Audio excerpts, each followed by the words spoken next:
ನಮಸ್ತೆ. ನನ್ನ ಹೆಸರು ಆಶಾ ನೋಜಿ. ರಾಮಸಾಂಗತ್ಯ ಎಂಬ ಕಾವ್ಯ ಸಂಕಲನವನ್ನು ನಾನು ಈಗಾಗಲೇ ಪ್ರಸ್ತುತಪಡಿಸಿರುವೆ, ಜಾನಪದ ಶೈಲಿಯಲ್ಲಿ ಪ್ರಸ್ತುತಪಡಿಸಿರುವೆ. ಇದರಲ್ಲಿ 6 ಅಧ್ಯಾಯಗಳು ಇವೆ. ಈಗ 4 ಅಧ್ಯಾಯವನ್ನು ನಾನೀಗ ಪ್ರಸ್ತುತಪಡಿಸಿದ್ದೇನೆ. ಇನ್ನು ಸುಂದರಕಾಂಡ ಎಂಬ ಅಧ್ಯಾಯವನ್ನು ನಾನೀಗ ಜಾನಪದ ಶೈಲಿಯಲ್ಲಿ ಪ್ರಸ್ತುತಪಡಿಸುವೆ.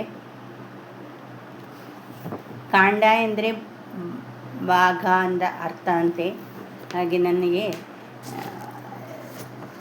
ಲೇಖಕಿ ಇಂದಿರಾ ಜಾನಕಿ ಶರ್ಮರವರು ಹೇಳಿದ್ದಾರೆ.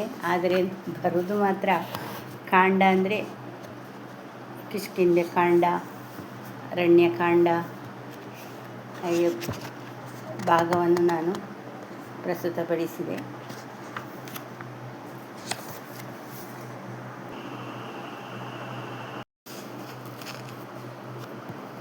ಜಾನಪದ ಶೈಲಿಯಲ್ಲಿ ಪ್ರಸ್ತುತಪಡಿಸುವೆ. ಸುಂದರಕಾಂಡ.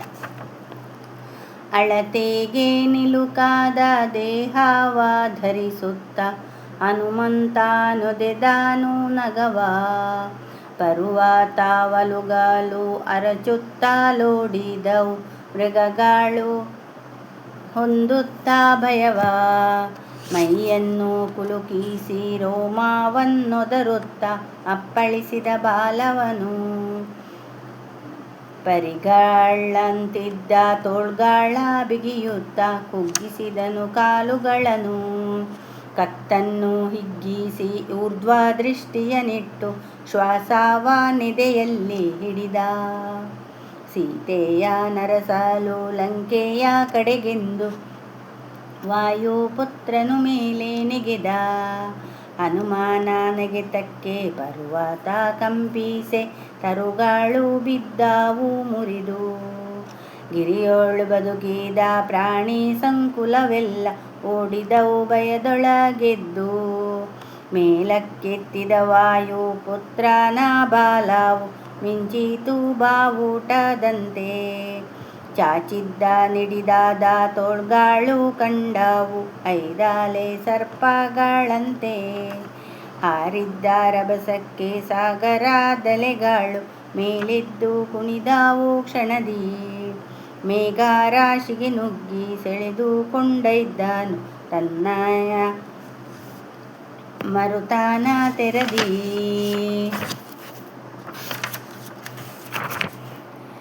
ಐಕ್ಷವಾಕ ಸಗರನಿಂ ಬೆಳೆದಿದ್ದ ಸಾಗರ ಆರುವ ಹನುಮಾನ ಕಂಡು, ಸಿದ್ಧತೆ ಮಾಡಿದ ಆಂಜನೇಯನಿಗಾಗಿ ವಿಶ್ರಾಂತಿ ಪಡೆಯಲಿಕ್ಕೆಂದು, ಗಿರಿವಾರ ಮೈನಾಕನಲ್ಲಿ ಬೇಡ್ದ ಸಾಗರ ತನ್ನೊಡಲೊಳಗಿದ್ದಾನೆಂದು, ರಾಮ ಕಾರ್ಯಕ್ಕೆ ಬಂದ ಹನುಮಾನಿಂಗಾತಿಥ್ಯ ವಿತ್ತು ಸತ್ಕರಿಸಬೇಕೆಂದು, ಸೂರ್ಯನು ಮೇಘವ ಭೇದಿಸುವಂತೆಯೇ ಮೈನಾಕ ಶರದಿಯ ನೊಡೆದು, ಮೇಲೆದ್ದು ಪವನ ಜಂಗೆದುರಾಗಿ ನಿಲ್ಲಲು ಕಪಿವಾರ ಕೆಡಹಿದ ನೊದೆದು, ಉರುಳಿದ ಮೈನಾಕ ದೋಷದಿಂದೇಳುತ್ತ ಪಾವಮಾನಿಗೆ ಬೇಡ್ದ ನಾಗ,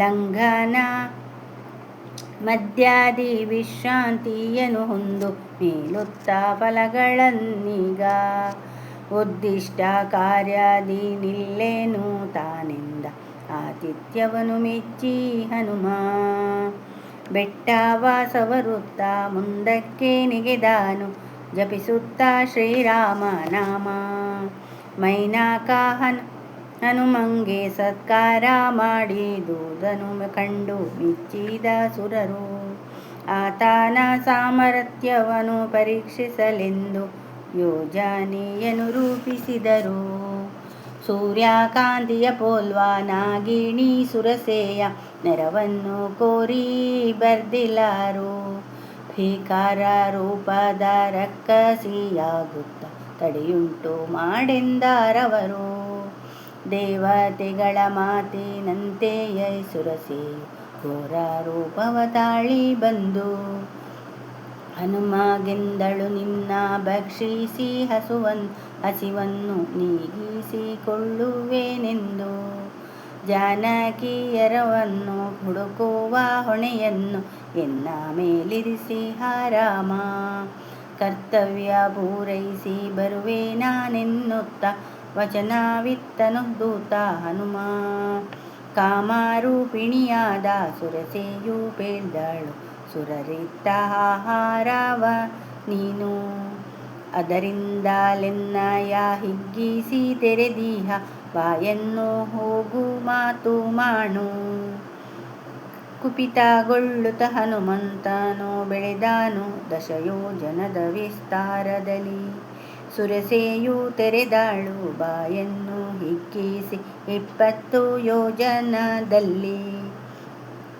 ಮಾರುತಿ 30 ಯೋಜನ ಬೆಳೆದರೆ ಸುರಸೆಯು 40ರಷ್ಟು. 50, 80, 90 ಯೋಜನ ಬೆಳೆದನು ಹಿಡಿಯುತ್ತಾ ಪಟ್ಟು. ಧನ್ಯವಾದಗಳು.